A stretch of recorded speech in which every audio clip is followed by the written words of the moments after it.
ভরসা নাই তোর গাড়ি এক খারাপ আছে, এটা তুই পুরো আল্লাহ আমাদের রিজিকের ব্যবস্থা করে দে। আল্লাহ তো স্যার, এখানে এই সাইড পুরো না গলে গেছে। কালকে আর কিছু দিয়ে দেবো। আজ 34 বছর থেকে গাড়ি ডিপার্টমেন্টের কাজ করি। আমি এত বছর থেকে গাড়ির কাজ করি, কোনোদিন এই ধরনের ঘটনা ঘটেনি। আমি প্রতিদিনের মতন রেগুলার কালকেও গাড়ি চালাই আসছি।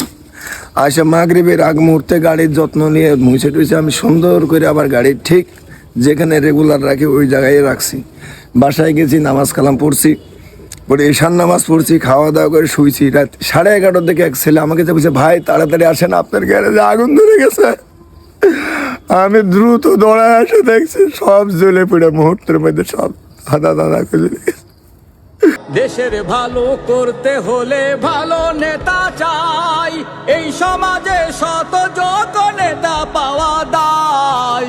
এমন নেতা গড়তে পারে বাইরে এমন নেতা গড়তে পারে, জামাত হলো সেই সে দল, স্বাধীনতা রাখবো অবিচল।